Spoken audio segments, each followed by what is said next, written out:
The position of the United States is that the jus ad bellum determines the lawfulness of territory becoming occupied, but not of its remaining occupied. On that approach, an occupying power that has lawfully established an occupation would be unrestrained by law as to how long that occupation lasts.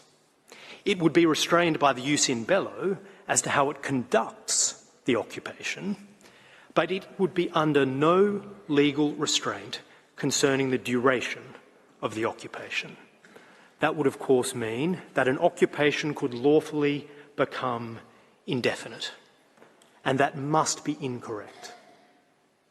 The correct position is that whether the existence of an occupation is lawful, either at the time of its commencement or as it continues, is determined by the jus ad bellum. That follows from the fact that an occupation is a use of force.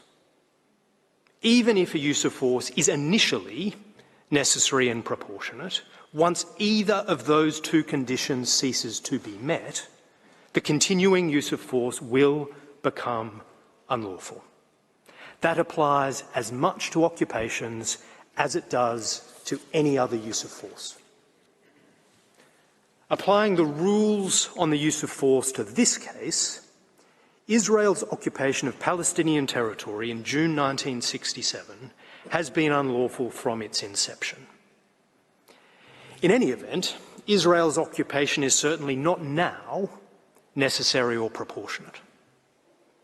If the occupation was ever lawful, it was part of Israel's use of force against Egypt and Jordan in 1967. Israel signed a peace treaty with Egypt in 1979, and so its occupation of Gaza has been unlawful since at least that time.